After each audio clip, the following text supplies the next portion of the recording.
নমস্কার বন্ধুরা, কেমন আছেন সবাই? আশা করি সবাই খুব ভালো আছেন, সুস্থ আছেন, আনন্দে আছেন।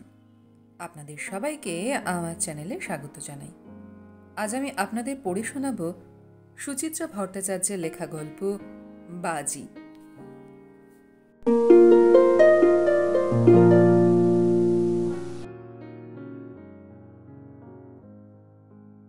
দিবানাথ ছিলেন আমার স্বামী। ছিলেন বলাটা বোধহয় ঠিক হলো না। ছিলেন শব্দটা বড় বেশি নেতিবাচক। এর মধ্যে বড় বেশি নেই গন্ধ। এমন হতে পারে দিবানাথ হয়তো এখনো বেঁচে আছেন। অবশ্য তার মারা যাওয়াটাও কিছু বিচিত্র নয়। আমি তার বাঁচা মরার সঠিক সংবাদ জানি না। আমার সঙ্গে দিবানাথের বিয়ে হয় আজ থেকে ৪৩ বছর আগে। দিনটার তেমন কোনো বিশেষত্ব ছিল না। শুধু মনে আছে অঘ্রাণের সেই দিনটাতে সকালের দিকে খানিকটা বৃষ্টি হয়েছিল। কাকভোরে যখন আমাকে দধিকর্মার জন্য ডেকে তোলা হয়, তখন কে যেন, বোধহয় আমার কোনো মাসি টাসি হবে, বলেছিল, এই অঘ্রাণে হঠাৎ মেঘ এলো কোত্থেকে। তা বেলা বাড়ার সঙ্গে সঙ্গে বৃষ্টি থেমে গিয়েছিল একদম। কাজকর্মের সেদিন কোনো বিঘ্নই ঘটেনি। কিন্তু আমার মনে যে মেঘ ছিল সেটা সরল না। কারণ একটাই, এই বিয়েতে আমার একটুও মত ছিল না। বিষয়টা তবে একটু বিশদ করা যাক। আমার বিয়ে ঠিক হয় আমি গ্র্যাজুয়েট হবার পরেই। বিবাহ, স্বামী, প্রেম ইত্যাদি সম্পর্কে ততদিনে আমার একটা নিজস্ব কল্পজগৎ গড়ে উঠেছে। আমার কল্পনার স্বামী হবেন ফরাসি ধরনের দুরন্ত প্রেমিক। তার রূপটি হবে গ্রিক দেবতার মতো, অথচ তার বুকের মধ্যে থাকবে এক নিখাদ বাঙালির হৃদয়। রুচি, সংস্কৃতি, রসিকতাবোধ সব মিলিয়ে একটা দারুণ কিছু, যেমনটি আগে কেউ কখনো দেখেনি। দিবানাথের ছবি আমাকে দেখতে দেওয়া হয়েছিল। সেটি দেখা মাত্র আমার স্বপ্ন চৌচির হয়ে যায়। হুমা, এ যে এক গাট্টা গোট্টা কেজো মানুষ, এক্কেবারে রস কষিন দোকানদার চেহারা। তার উপর কানে এলো লোকটির পড়াশোনাও বেশি দূর নয়। স্কুলের গণ্ডি পেরোনোর পরই মন দিয়েছে পৈতৃক ব্যবসায়। বয়সেও তিনি আমার থেকে অন্তত ১২ বছরের বড়। তখনকার দিনে বিয়ের ব্যাপারে মেয়েদের মতামত জানানোর রেওয়াজও ছিল না। তবে আমাদের বাড়ির হাওয়াটা ছিল একটু অন্যরকম, অনেকটা খোলামেলা। বাবা শিক্ষকতা করতেন। আমার লেখাপড়াই ছিল তার ভীষণ উৎসাহ। গল্প লেখার একটা ভুতুরে শখ ছিল আমার, তাকেও তিনি খুব তারিফ করতেন। আমার স্বাধীন চলাফেরাতেও বাধা সৃষ্টি করেননি কখনো। বাবা মানুষটা ছিলেনও ভারী আমোদে ধরনের, শক্তপোক্ত নয়, একটু ঢিলে ঢালা স্বভাবের লোক। পড়াশোনা ছাড়া বাকি সময়টা তার কাটত গান বাজনায়। কোথায় ফৈয়াজ খাঁ আসবেন, কোথায় আলাউদ্দিন খাঁ বাজনা বাজাবেন, কোথায় সারাফাত হোসেন খাঁর গান হবে, এই ছিল তার ধ্যান জ্ঞান। নিজেও বাজাতে জানতেন তিনি, এসরাজ। আমি তাকে একটুও ভয় পেতাম না। দিবানাথের ছবি দেখবার পর তাকেই বলতে পেরেছিলাম, বাবা, আমি কি তোমার খুব বোঝা হয়ে গেছি? মনে আছে সেই সন্ধ্যায় বাবা গুনগুন করে একটা বন্দেশ ভাজছিলেন, গৌরী সুরত মন ভৈরে হারে মোরে। থমকে গিয়ে বললেন, কেন রে, কি হলো? আমি এমএটা পড়ব ভাবছিলাম। বাবাকে মুহূর্তের জন্য চিন্তিত দেখালো। বিয়ে তো আজ হোক কাল হোক খুঁজতেই হবে রে। তা বলে এক্ষুনি? এত ভালো ঘর, দেনা পাওনা নেই, ছেলেটার তোকে এত পছন্দ, এসব কি বারবার পাবো? পূর্ব ঘটনাটা আমি জানতাম। আমার এক পিস্তুত দিদির বিয়েতে দিবানাথ নাকি দেখেছিলেন আমাকে। দেখেই মুগ্ধ। পরের দিনে সম্বন্ধ নিয়ে তাদের বাড়ির লোক হাজির। কুটোটি দিতে হবে না, শাঁখা সিঁদুরে মেয়ে নিয়ে যাব আমরা। ঠোঁট ফুলিয়ে বাবাকে বললাম আমি, বারে, আমার বুঝি একটা পছন্দ অপছন্দ নেই? এতক্ষণে বাবার মুখে হাসি ফুটেছে। দিবানাথ খারাপটা কি? ওদের অবস্থা এখন পড়তি, তাও তো আমাদের থেকে অনেক ভালো। কলকাতায় অত বড় একটা বাড়ি, ছেলেটাও খুব পরিশ্রমী, ব্যবসা ভালো চালাচ্ছে। বাড়িতে শাশুড়ি নেই, দেওর ননদ নেই, শ্বশুর অথর্ব। তুই তো রানী হয়ে থাকবি রে। লজ্জার মাথা খেয়েই বলে ফেললাম, তুমি চেহারাটা দেখেছো বাবা? লেখাপড়াও শেখেনি। ছি খুকি, মানুষের রূপ নিয়ে কখনো নিন্দে করতে নেই। সৌন্দর্য চামড়ায় থাকে না, থাকে অন্তরে। আর লেখাপড়ার কথাই যদি বলো, সে যা ব্যবসা করেছে তাতে BA MA পাশ করে তার কি এমন মোক্ষ লাভ হতো? ডিগ্রির মাপকাঠিতে শিক্ষাকে মাপতে যাওয়া সবসময় ঠিকও নয়। বাবার আকস্মিক রূঢ়তায় আমি স্তব্ধ। এ যেন আমার নিত্যদিনের বাবা নয়, এক অচেনা মানুষ। পরে জেনেছি এই বিয়ে নিয়েও বাবারও প্রথমটা খুঁতখুঁতানি ছিল, কিন্তু মা ঠাকুমার চাপে তার আপত্তি টেকেনি। হয়তো নিজের ওপর ক্ষোভটাই ফেটে পড়েছিল আমার উপর। কে না জানে, বাবাদের থেকে মায়েরাই মেয়েদের বিদায় করার জন্য উতলা হয়ে থাকে, তখনও এখনও। বিয়েতে আর প্রতিবাদ করিনি, কিন্তু একটা মেয়ে ঘুরে এসে বাসা বাঁধল বুকে। সজল মনে বিয়েটাও ঘটে গেল। শুভদৃষ্টির সময় দিবানাথের দিকে তাকাইনি, তাকানোর ইচ্ছেও হয়নি। নিজের অজান্তেই সপ্তপদীর সময় কি করে যেন চোখ পড়ে গেল।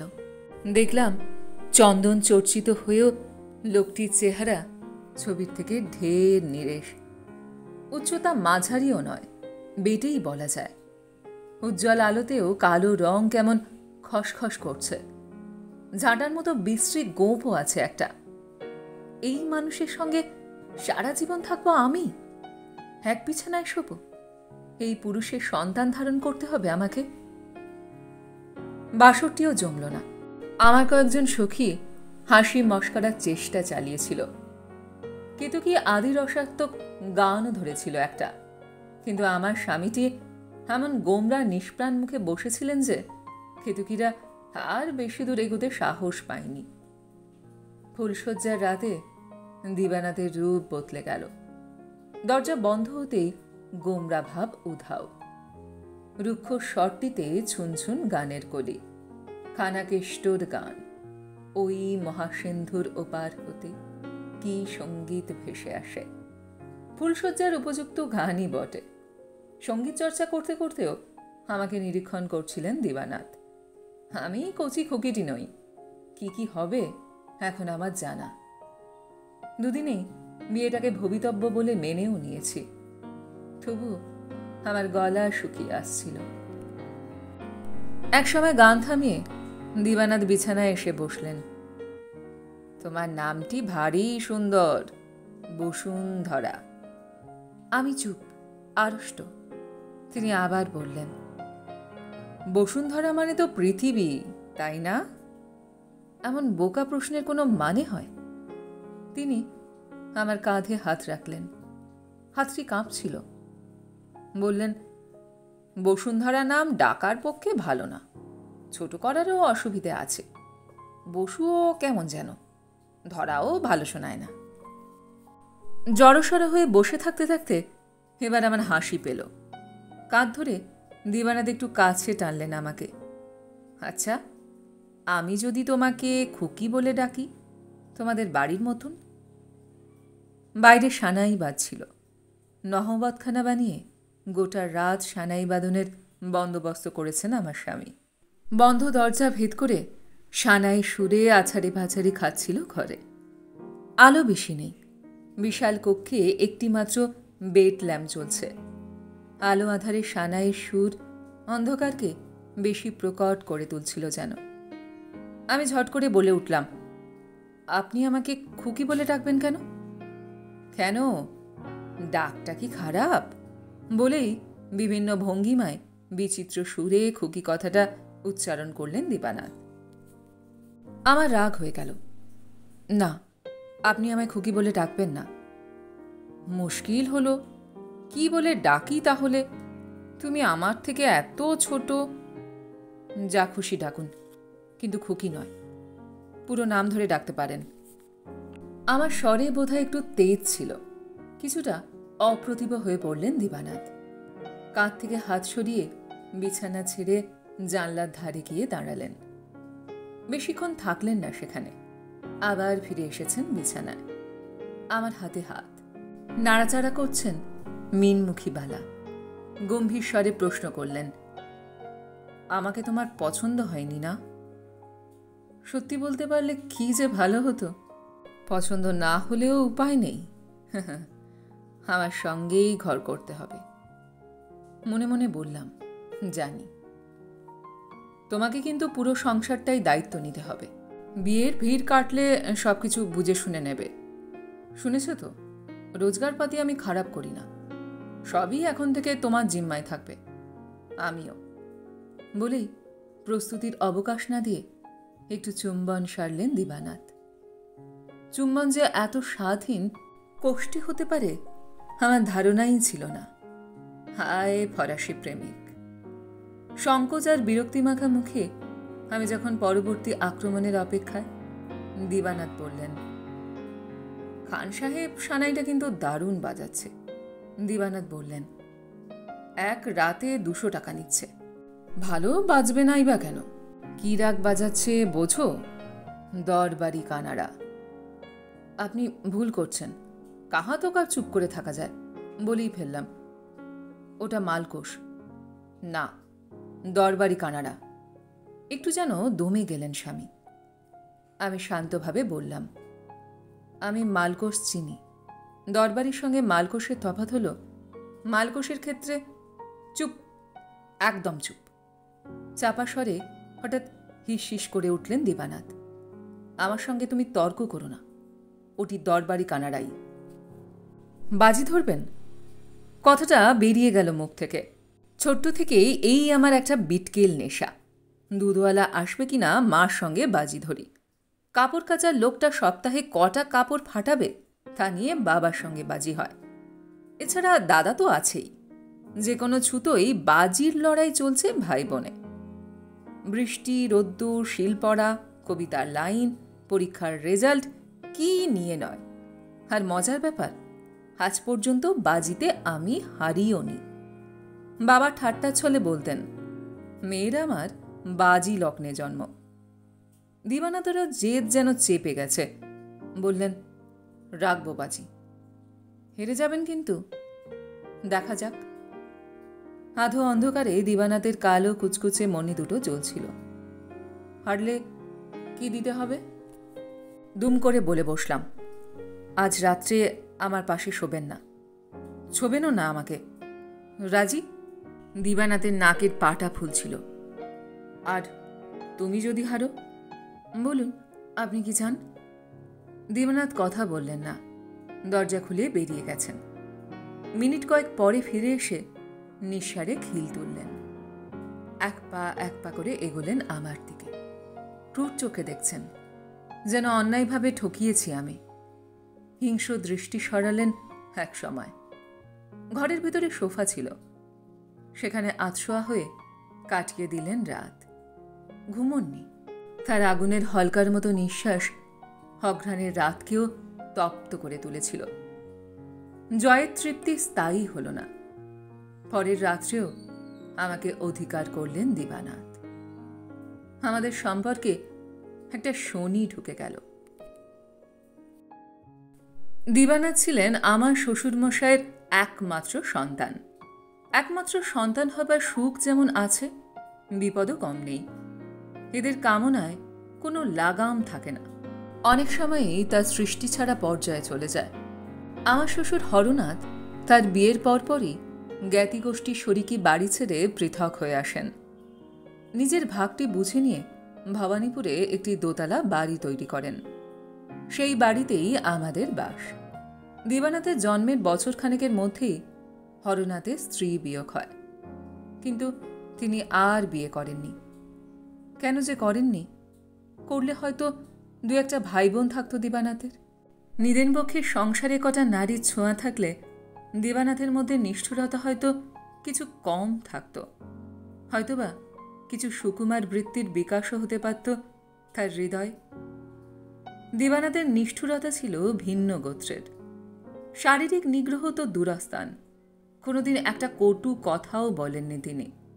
সত্যি বলতে কি, তার নিষ্ঠুরতাকে ভালোবাসা বলে ভ্রম হওয়াও বিচিত্র নয়। কি করে যে বোঝাই সে কথা। হতো কি, রাস্তার গ্যাসবাতি জ্বলতে না জ্বলতেই হাওড়ার কারখানা থেকে সোজা বাড়ি ফিরে আসতেন দিবানাথ, মরিস মাইনার হাঁকিয়ে। গাড়ির ইঞ্জিন বন্ধ হবার আগেই পৌঁছে গেছেন দোতলায়। আমাকে একবার চোখে দেখে তবেই যেন তার স্বস্তি। যেন বা আমি অলিক মায়াবিনী। সকালে ছিলাম, বিকালে মিলিয়ে যাব মহাশূন্যে। বাড়ির ঝি চাকর কি ভাবছে পরোয়া নেই। শয্যাশায়ী বাবার পাশে দুদণ্ড গিয়ে বসবে তাহা নয়, ঠায় বসে আছেন আমার সামনে। বসেই আছেন। আমারও তখন একটাই কাজ, পাথরের মূর্তি হয়ে শুধু বসে থাকা। কোনো অছিলায় উঠতে গেলেও ঘোর বিপদ। প্রথম প্রথম বুঝিনি, হয়তোবা পানের বাটা আনতে গেছি। পরের দিন শ্যামার মা বরখাস্ত হয়ে গেল। জলখাবারে দেরি হচ্ছে দেখে রান্নাঘরে ঢুকেছি। ঠাকুরের চাকরি খতম হয়ে গেল। অতএব কি আর করা, বসে থাকা, বসেই থাকা, নিস্তব্ধ, নির্বাক। আমার সঙ্গে তার তেমন কথাই বা থাকতো কই? কোন দিনই বা ছিল। পুরুষের মুগ্ধ দৃষ্টির সামনে বসে থাকতে মেয়েদের খারাপ লাগে না। পুরুষের চোখই তো মেয়েদের আসল আয়না। হোক না আয়না আমার স্বামীর মতো ছাতলা পড়া। কিন্তু আয়নার সামনেই বা কতক্ষণ আর স্থানুবাদ বসে থাকতে পারে মানুষ? আমার হাঁপ ধরছিল। বিয়ের ৬-৭ মাসেই নিঃশ্বাস বন্ধ হবার দশা। মনে হতো জলের ভেতর আমাকে ডুবিয়ে মাথাটি চেপে আছেন দিবানাথ, আর আমি প্রাণপণে ছাড়ানোর চেষ্টা করছি নিজেকে, পারছি না। আর আমার কষ্ট ছটপটানি তাড়িয়ে তাড়িয়ে উপভোগ করছেন আমার স্বামী। তখনই আমার পুরানো ভুতুরের শখটা জাগার দিয়ে উঠল। লেখার যা প্রাণ চায় লিখব, যা মনে আসে লিখব। এও তো এক ধরনের অনল মুক্তি। ভেতরের কথাগুলো যদি প্রাণ পায়, তাহলেও একটু হাঁপ ছেড়ে বাঁচতে পারি। একদিন বসেই গেলাম কালি কলম নিয়ে। কাগজে ফুটে উঠল এক অন্ধ মেয়ের কাহিনী। মেয়েটা শুধু স্পর্শ দিয়ে সমস্ত রকম রং অনুভব করতে পারে। লিখতে লিখতে আমি তন্ময়। ফিরলেন দিবানাথ। মিনিট কয়েক বুঝি উসখুস করলেন হারামকেদা রায়। তারপর উঠে এসে পেছনে দাঁড়িয়েছেন। একটু বিরক্ত স্বরে জিজ্ঞাসা করলেন, কি করছো? চেয়ার থেকে উঠলাম না, মুখ ঘোরালাম না। লিখছি। তা তো দেখতেই পাচ্ছি, কিন্তু লিখছোটা কি? গল্প। দিবানাথে যেন সামান্য কৌতূহল হলো। ঝুঁকে পড়ে দেখলেন লেখাটা। ২-৪ লাইন পড়ে তার আগ্রহ উবে গেল। বললেন, আমি এসেছি। ঠোঁটের কোণে বিদ্রূপ খেলে গেল আমার। দেখছি তো, তাই তো আর নড়িনি এখান থেকে। তুমি বসে বসে আমাকে দেখো, আমি লিখব। পরদিন লেখার কাগজগুলো পেলাম না, কলমটাও না। সারা দুপুর তন্ন তন্ন করে খুঁজলাম, কোথাও নেই। নিমাইকে ডেকে নতুন কাগজ কলম কিনে আনলাম। আবার লিখছি অন্ধ মেয়ের কাহিনী। দিবানাথ সেদিন ফিরে ঠাট্টা জুড়লেন, তোমার গল্প শেষ হলো? কি করে হবে, কাগজ কলমটা যে হারিয়ে গেল। দিবানাথ হাসলেন ফিক ফিক। এবারের লোকজন লেখাপড়ার মর্যাদা বোঝে না, ওসব ছেড়ে দাও। আর সারাক্ষণ তোমার সামনে সঙ্গের মতো বসে থাকি, তাই তো? থাকো না, ক্ষতি কি? দোহাই তোমার, আমাকে একটা কাজ নিয়ে থাকতে দাও। স্বামী খেটে খুটে ফিরলে তার সেবা যত্ন করাও বইয়ের কাজ। তুমি তো আমার সেবা নাও না, তার জন্য তোমার ঠাকুর চাকর আছে। কথাটা বলার সঙ্গে সঙ্গে ঘরে যেন গুমোট নেমে এলো। মাথার উপর 4 ডানার পাখা ঘুরছে, তবু যেন বাতাস স্থির। কেউ যেন টুটি টিপে রেখেছে হাওয়ার। পরদিন আবার কাগজ কলম নিরুদ্দেশ। আমি আর খুঁজলাম না, জানি খুঁজে লাভ নেই। নিতাইকে দিয়ে আবার আনিয়ে নিয়েছি কাগজ কলম। আবার লিখছি এক অন্ধ মেয়ের কাহিনী। দিবানাথ সেদিন খানিকটা ক্ষুব্ধ। যদিও তার স্বরটি নিচু তারেই বাঁধা। তোমার এই গল্প লেখা কি চিরকাল থাকবে? শেষ করতে না দিলে তো চলবেই। সরাসরি দিবানাথের দিকে তাকালাম। দিবানাথ এবার একটু মিইয়ে গেলেন, হাসলেন আলতো। শিশুরা দোষ করে ধরা পড়ে গেলে যেমনটি হাসে, ঠিক তেমনটি। সময় নিয়ে বললেন, লিখছ ভালো, কিন্তু এইসব ছাইপাশ লিখে লাভ কি? তুমি বুঝবে না, যেমন আমাকে খাটের মতো বসিয়ে রাখাটা আমি বুঝি না। কথা বলতে আবার সময় নিলেন দিবানাথ। বললেন, নিজে লিখবে, নিজেই পড়বে, এত পরিশ্রমের কি দরকার? লাইব্রেরি থেকে ভালো বই এনে দেব, দুপুরে পড়ো। কথাটা হয়তো দিবানাথ ভেবে বলেনি, কিন্তু কোথায় যেন বিঁধল আমাকে। বললাম, আমার লেখা আমি একা পড়ব কেন? আরও অনেকে পড়বে। তুমি কি বাড়িতে আসর বসাবে নাকি? ওসব আমি পছন্দ করি না। আসর বসাবো না, কাগজে পাঠাবো, ছাপা হবে, লোকে পড়বে। তোমার লেখা ছাপা? লোকে? শব্দহীন হাসিতে আমার স্বামীর মুখ কেমন ভেঙে চলে যাচ্ছিল। তুমি কি পাগল? মনে মনে বললাম, হতে পারলে বোধহয় ভালোই হতো। মুখে বললাম, তোমার কি ধারণা আমার লেখা ছাপার যোগ্য নয়? হাসি থেমে গেল। হঠাৎই মনে হলো দিবানাথ যেন হাসছিলেন না, হাসির ভান করছিলেন এতক্ষণ।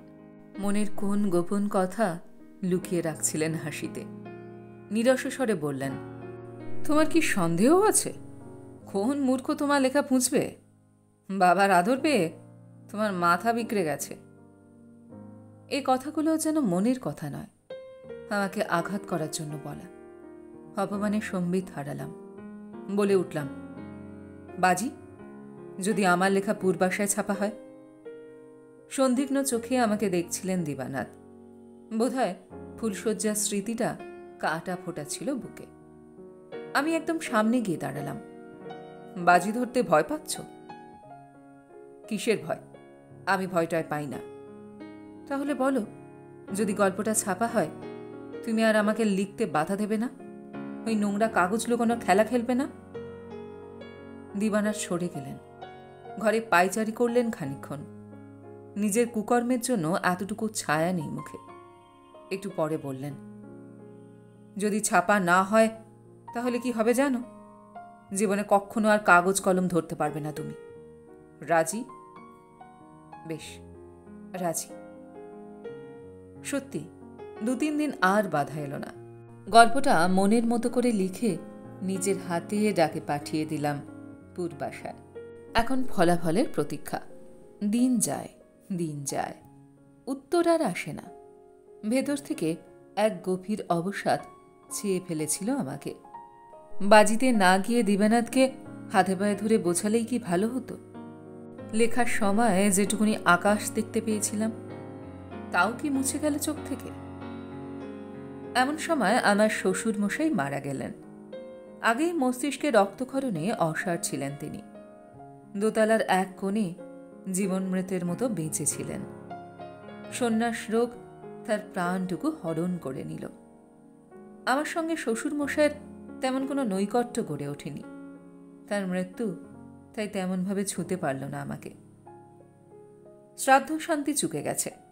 দিবানাথ এমনিতেই স্বল্পভাষী, কথাবার্তা আরও কমে গেছে তার। এ বাড়িতে এসে অবধি বাবার উপর তার তেমন টান দেখিনি। তবু যেন খানিকটা মন মরা দেখায় তাকে। মাসখানেক পর একদিন দাদা এলো বাড়িতে। খুশিতে চকচক করছে দাদার মুখ। হ্যাঁ রে খুকি, তুই পূর্বাশা পত্রিকায় লেখা পাঠিয়েছিলি নাকি? আমার রক্ত ঝনঝন করে কেঁপে উঠল।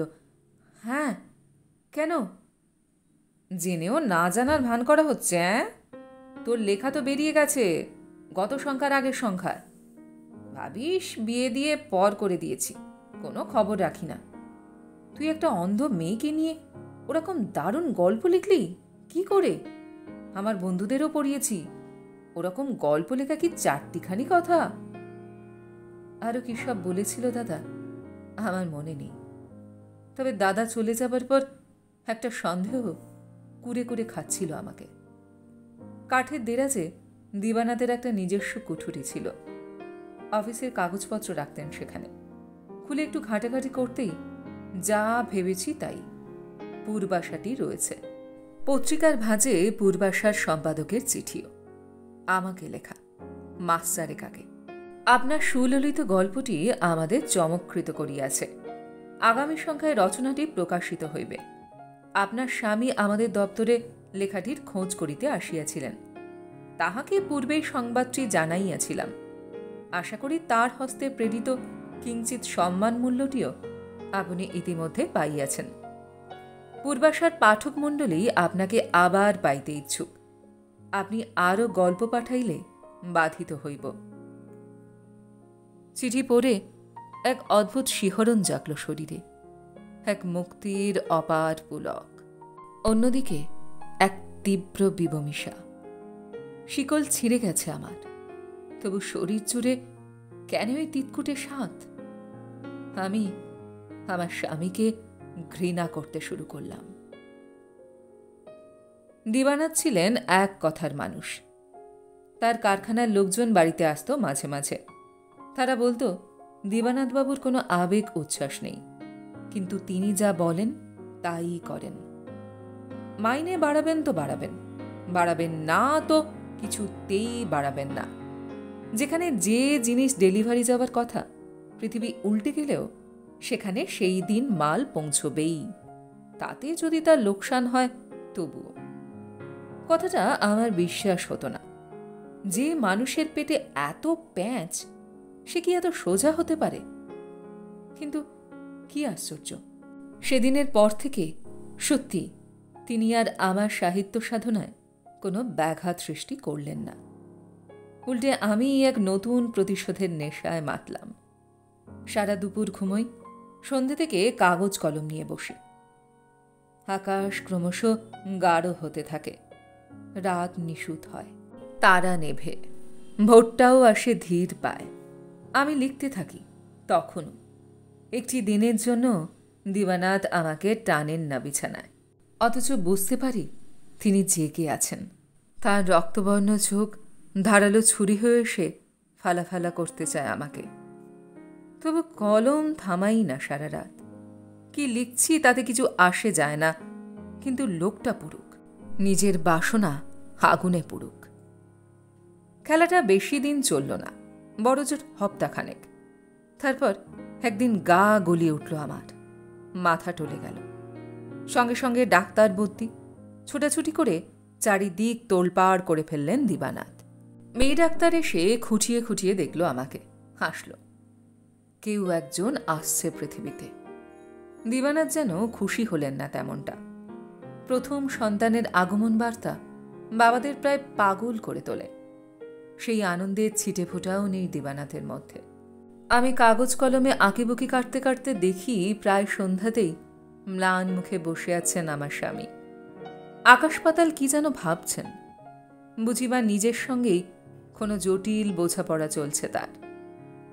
এর মধ্যে একটা দুটো লেখাও ছাপা হলো আমার। নিজেই পত্রিকাগুলো সংগ্রহ করে আনলেন দিবানাথ। সম্পাদকীয় দপ্তরে কয়েকটা প্রশংসার চিঠি এসেছিল, সেগুলো নিজেই নিয়ে এলেন হাতে করে। আনন্দিত মুখে নয়, নিখুঁত কর্তব্য সারার মতো। বুঝলাম বাজিতে হারাটা তার রক্তে সয়ে আসছে। আমার তখন 5 মাস চলছে। দিবানাথের ম্লান ভাব অনেকটা স্তিমিত। বাড়ি ফিরে আমার শরীরের খোঁজ খবর নেন, যত্ন আত্মের ত্রুটি থাকতে দেন না। সামান্য হাসির কথায় অকারণে বেশি হাসেন। আমিও সহজ করার চেষ্টা করছি নিজেকে। হঠাৎই একদিন পার্ক স্ট্রিটের নিলামঘর থেকে একরাশ কাঁচের পুতুল নিয়ে এলেন দিবানাথ। গাউন পরা পুতুল, শাড়ি পরা পুতুল, ঘাগরা পরা পুতুল। আমি তো হেসে বাঁচি না। তোমার হঠাৎ পুতুল দিয়ে ঘর সাজানো শখ হলো যে? দিবানাথও হাসছিলেন। এসব পুতুল তোমার মেয়ের জন্য। মেয়েই হবে তোমাকে কে বলল? মেয়েই হবে, আমি জানি। ধরো যদি ছেলে হয়? হতেই পারে না, আমি মেয়ে চাই, ফুটফুটে পুতুলের মতো একটা মেয়ে। মেয়ের মধ্যে কি আমাকে খুঁজতে চান দিবানাথ? মনটা পলকে বিষিয়ে গেল। যে শব্দটা মন থেকে নির্বাসনে পাঠিয়েছিলাম, সেই শব্দটা ছিটকে এসেছে মুখ থেকে। বাজি, আমি বলছি ছেলে হবে। দিবানাথ যেন শুনতেই পেলেন না কথাটা, আনমনে বিড়বিড় করলেন, না, দেখো, মেয়েই হবে। কক্ষনো না, ছেলে হবে। দিবানাথ নিষ্পলক তাকালেন আমার দিকে। আমি বলে উঠলাম, বাজি ডাকতে সাহস হচ্ছে না? দিবানাথের মুখ থেকে রক্ত সরে যাচ্ছিল। ঢোক গিলে পড়লেন, ভয় কিসের? বাজি রাখাই যায়। শর্ত তুমিই বলো। ছেলে হলে আর কোনো সন্তান চাইবে না তুমি, আর মেয়ে হলে তুমি যা বলবে তাই। মেয়েকে কিভাবে মানুষ করবে তাই নিয়ে আমি নাক গলাতে যাব না। রাজি? দিবানাথ অস্ফুটে কি যেন বললেন, ঠিক শুনতে পেলাম না। এতদিনে স্বামীর ওপর কেমন আমার মায়া জাগছিল।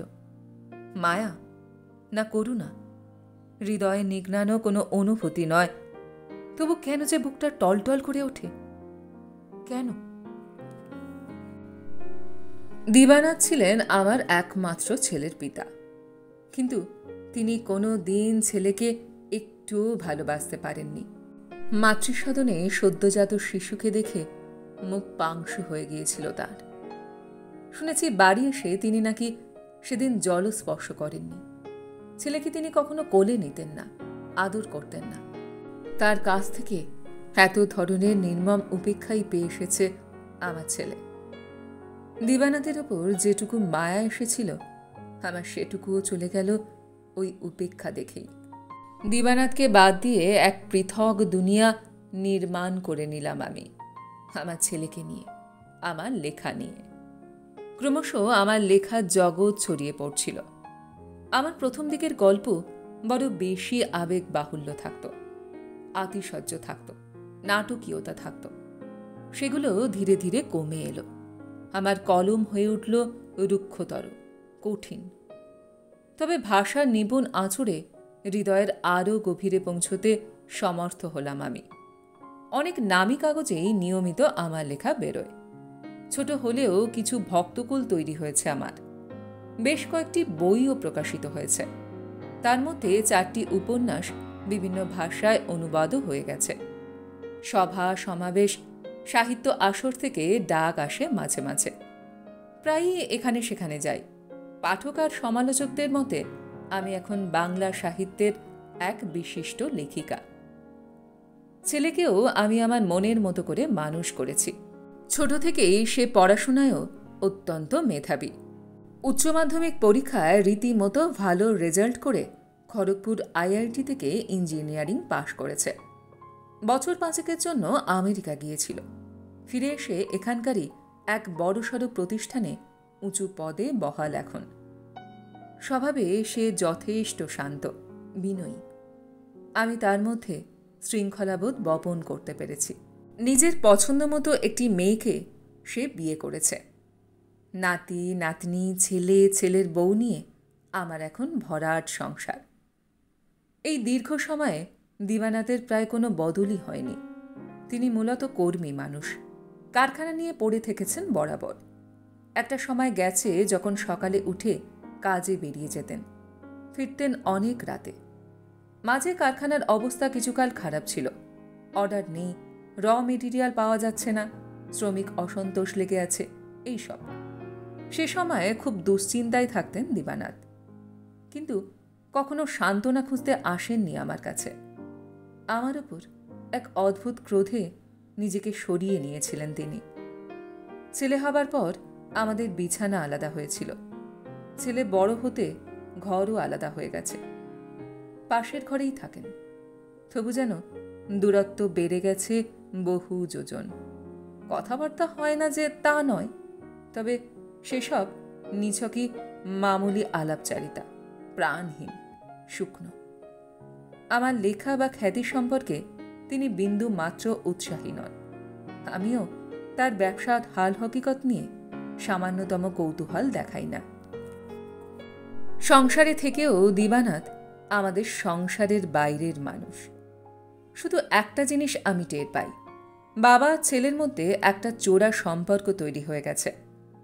দিবানাথের সঙ্গে সম্পর্কটা তেমন কাছের না হলেও বাবার উপর একটা টান আছে ছেলের।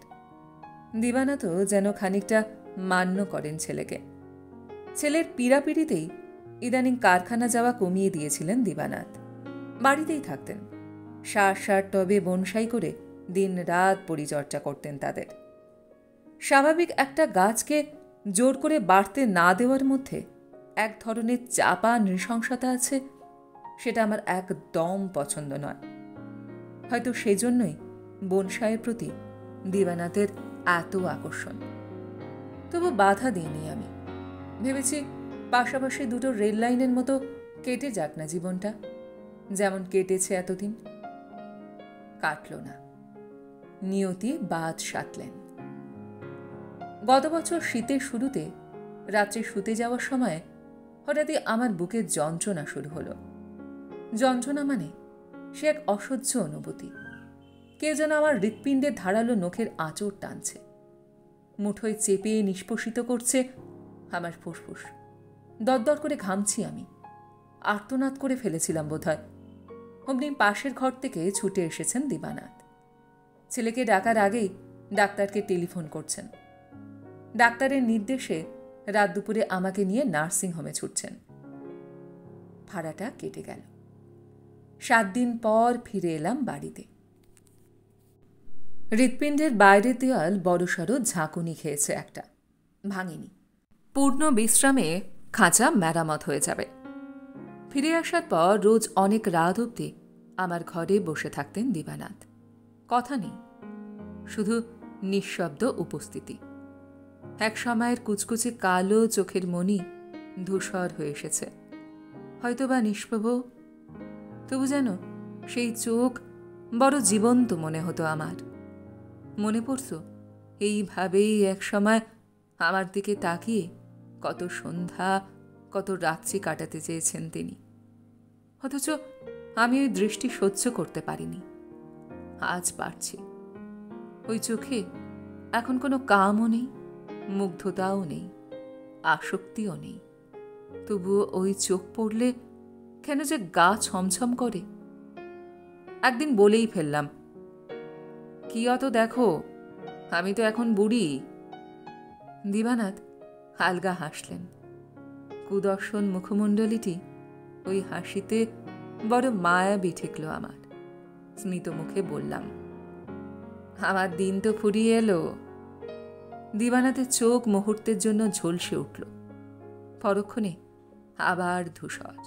ওই নীরব ঝলসে ওঠাতে আমি আর তেমন নাড়া খাই না। আবার হাসলাম, বললাম, রাগো কেন? সত্যি আমার শরীরটা ঝাঁঝরা হয়ে গেছে, বাঁচার আর শক্তি পাই না। এবার বোধহয় যাব। বহুকাল পর দিবানাথ আমার কপালে হাত রাখলেন। হুম, তোমার আগে আমিই যাব। তা কি করে হয়? তুমি আমার থেকে অনেক শক্ত সামর্থ্য আছো, রোগব্যাধির বালাই নেই, আর আমার তো প্রথম ঘন্টা বেজেই গেল। বাজুক, তবু আমি আগে যাব। হঠাৎই পাশার দানাটা পড়ে গেল। 3 যুগেরও বেশি ভুলে থাকা কথাটা মুখ ফসকে বেরিয়ে গেছে। বাজি! সহসা হাত সরিয়ে নিলেন দিবানাথ। পড়ে থাকা দান ফিরিয়ে নিলাম না আমি। বললাম, বাজি রাখতে ভয় পাচ্ছ? দিবানাথ কখনো যা করেননি তাই করলেন। আচমকা চিৎকার করে উঠছেন, না, আমি ভয় পাচ্ছি না, রাখলাম বাজি।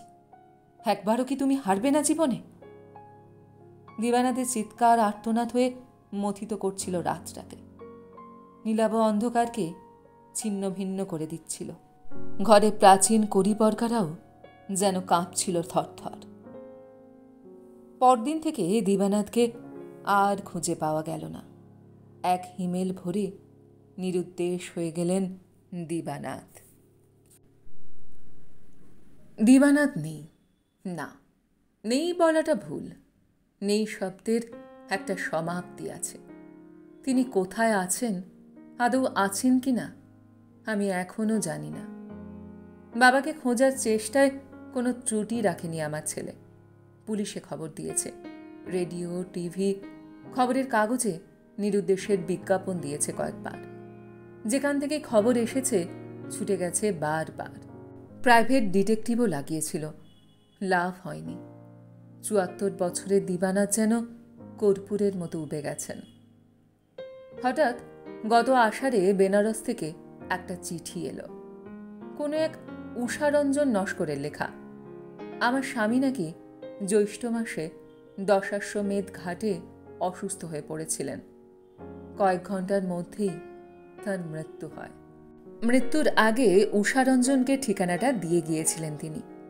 বলেছিলেন যেন ঠিক ১ মাস পরে সংবাদটি তার ভবানীপুরের বাড়িতে পৌঁছে দেওয়া হয়। সেটিই ছিল নাকি তার শেষ ইচ্ছে।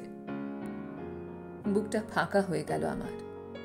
যে মানুষটা আমার জীবনে নেই, যার অস্তিত্ব আমি বিয়ের দিন থেকেই মুছতে চেয়েছি, তার মৃত্যুর সংবাদ কেন এমন শূন্য করে দিল আমাকে? ছেলে খবর পেয়েই ছুটে এসেছিল অফিস থেকে, কিন্তু চিঠিটা দেখে কেমন যেন বিশ্বাস হয়নি তার। চিঠির ভাষাটি যেন বড় বেশি বাবা ছাঁদ ঘেঁষা। সেই রাত্রেই ট্রেন ধরল বেনারসের। ৪ দিন পর মুখ কালো করে ফিরে এলো। গোটা শহর চষে বেরিয়েও কোনো উষারঞ্জন নস্করের সন্ধান পায়নি সে। দশাশ্বমেধ ঘাটেও ৪-৬ মাসের মধ্যে ওরকম কোনো অসুস্থতা বা মৃত্যুর খবর জানা নেই কারোর। ওখানকার কোনো হাসপাতালের না, পুলিশের না, আশেপাশের লোকজনেরও না। আমি আর কাগজ কলম নিয়ে বসতে পারি না। বসলেও একটি অক্ষরও আসে না মাথায়। ছেলে, নাতি, নাতনি আমার এত প্রিয়, তাদেরও আজকাল সহ্য করতে পারি না।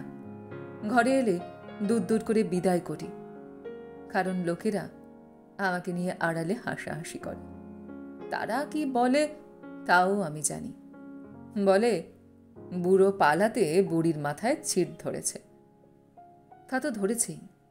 আমি যে স্পষ্ট দেখতে পাই কালো কুলো নির্বোধ লোকটা মরিয়া হয়ে একটা বাজি অন্তত জিততে চাইছে। শেষ বাজি। আমাকে নিঃস্ব করে দিয়ে আগে পালাতে চান দিবানাথ। বসুন্ধরা তা হতে দেবে না। এই বাজিটাও তাকে জিততে হবে। বসুন্ধরা কি দিবানাথকে কম ভালোবাসে? ঘৃণা আর ভালোবাসার কতটুকুই বা ব্যবধান?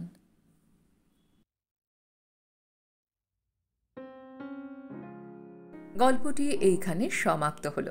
আপনারা এতক্ষণ শুনছিলেন সুচিত্রা ভট্টাচার্যের লেখা গল্প বাজি।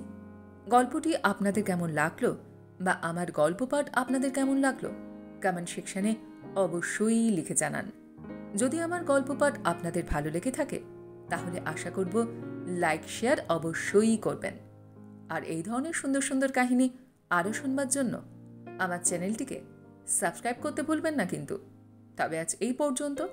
আমি খুব তাড়াতাড়ি আবারও অন্য কোনো কাহিনী নিয়ে আপনাদের কাছে চলে আসছি। সবাই খুব ভালো থাকবেন, সুস্থ থাকবেন, আনন্দে থাকবেন। নমস্কার।